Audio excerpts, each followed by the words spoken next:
was a lot of fun. I also had a chance to get out to the Pint in Millsboro.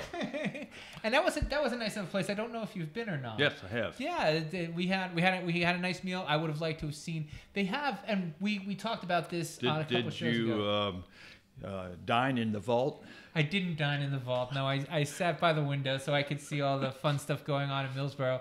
But it's for those who don't know, it's an old bank. Oh yeah, I'm sorry. Yes, it's an old bank, and there are tables in there. And one of the things that I've written about it, which is why I wanted to share it, is sometimes you see these places and you're like, oh, that looks like it's a little too cool for school. And this is not. This is a nice neighborhood bar that happens to be in a bank. The people there were super cool. There was not a lot of pretense. My only complaint is that they didn't have a ton of craft beer on tap, and they only had lot 3 on tap. And I've gotten to the point where I just can't just drink lot 3 because that's all on tap. So I had to violate my 100-mile rule for the first time in forever. I ended up having a fat tire, which was fine, and it's always fine. It's a reliable But they did have beer. a craft beer on tap. They did. They had lot 3 on tap, and I can't complain. They had plenty of bottles, and I think it's the kind of place that doesn't do a lot of tap business. So they had plenty of stuff on bottles. They had Lucky 7 in a bottle, which is what I think my wife ended up having. But anyway, so I can recommend that both the Pint in Millsboro and of course and always the Public House Evo. I had a poor boy. I had an oyster sandwich, and they put a slaw on top of it. It was apple and some sort of, I can't say it. Cabbage. Hickman. I don't know. It's some sort of horseradish like root. Oh, okay. Very good, very good. So I can recommend that as well. And so that'll bring us to the end of the Where Tony Ate This Week portion. Actually, talking horseradish, you gave me some horseradish a little over a year ago. Oh, to grow, yeah. And I dug one this past weekend and made 2 different batches of prepared horseradish. One is really, really hot. Just ground horseradish, and little vinegar, salt, and that's it. Right. I made another one, but I put some parsnips in with it. Added a little bit of oil and then salt and pepper, and it's really good. Wow, that's fantastic. It's toned it down, the temperature a little bit. Got about half and half, or maybe a little bit more parsnips. You don't taste the parsnips. And if you don't know what parsnips are like a carrot, but they're white, more white like a turnip, but they got a little carrot taste to them. But with the horseradish, you don't taste the carrot portion of it all. You just taste the horseradish, but it's a down. It takes the edge off. Yeah. Now, did you save some to replant, or? Oh yeah. That's the best part of horseradishes. That's the only thing I grow. I just take half and I put half away, but. I'll eat them like fresh out of the ground, and I don't care how much. Oh man, burns. that's so good. Cleans your sinuses out. Yeah, it cleans your ears out. But it's so good. I can't resist taking a little bite every time. I give it a little dusting off. A little dirt never hurt. But we had some. We had a friend who brought us a batch of goulash and had dinner with us, and that's like hamburger with noodles and other vegetables in it, and I was eating it with that. It was good. And that's the horseradish actually has always been kind of like a seasoning for, like it's a good meat seasoning. I learned in Williamsburg that they used to use it to hide the fact that the meat was bad. So you just taste the horseradish, not you taste is horseradish, not the disgusting meat. And your stomach hopefully will kill the germs that you just ate off the 6-month-old side of beef that you were practically eating carry-on. All right, so that'll do it for the eating section.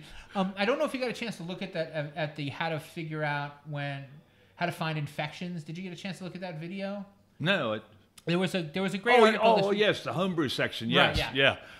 I've been there. Had that problem. All right, so we'll go ahead and take us through what is an infection and how do you deal with it. We made a batch of beer, and it had one of the White Labs had some bugs in it. It was one that was, I think, sour mix, they call it. So it was on purpose, Bob? It was on purpose, and it was one of the recipes that was in the original Extreme Brewing book. And the beer came out quite well and tasted very good. Only problem with it is for the next 2 months everything we made was having problems. After 2 weeks, which is normal for a beer to be carbonated, we tried it and it was good. Gave some to all the guys who were helping us make all these different beers. They took it home, put it in the fridge, and we're enjoying those beers. The ones we didn't put in the fridge, which stopped all bacterial growth, started blowing up. And the only thing I can say is we finally got rid of everything, and I think it was maybe the bottling bucket or the hosers, the racking cane.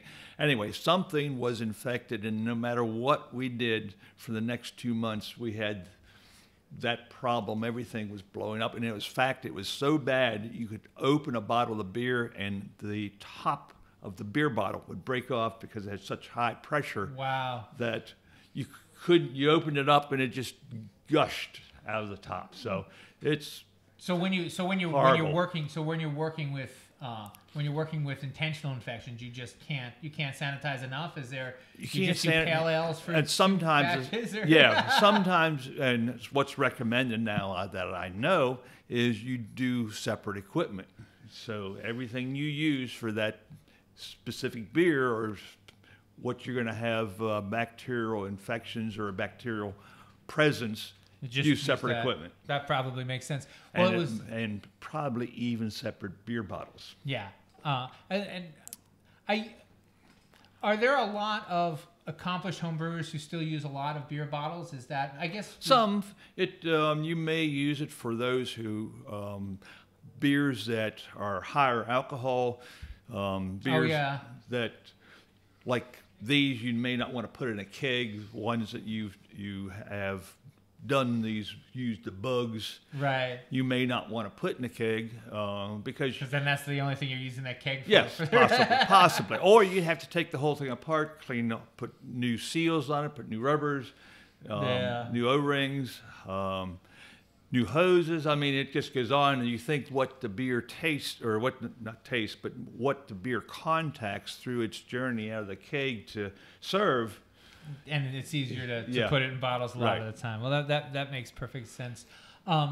When you have any? You don't have any sour kits here because that doesn't make any sense to do. I don't recommend that for people who are doing it occasionally, or even you have to be you have to be a very accomplished brewer and be aware of the situations that we just described. Because it can be like it's one of those things. It's like hammering fleas. It just you never get rid of it. Yeah, it's something that you spend a lot of time chasing down. But when you get started, you can just use a regular kit, and then eventually, if you'd like to move to sours aren't a good beer to start with. No, definitely not. And sours generally take longer to mature and develop their characteristics. That's part of the problem. It takes a while for the sourness in many of these beers to come through if you're using a yeast mix that has the bacterial bugs in it. Fair enough. All right, and so now we were going to move to the news section. Actually, I'm sorry. Before we move to the news section, I did want to also ask you to please take a look at my "I Love This Beer" web series on shortcraftbeer.com. It's a lot of fun.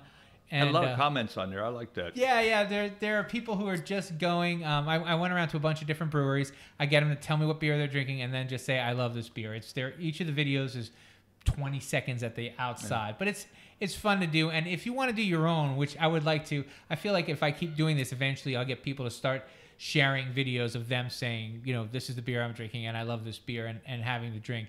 So if you do any of those, at least tag me in them. But if you want to send them along to me, I can put them over the music and put the little hearts around it. I think it'd be a fun thing to do. So I don't know.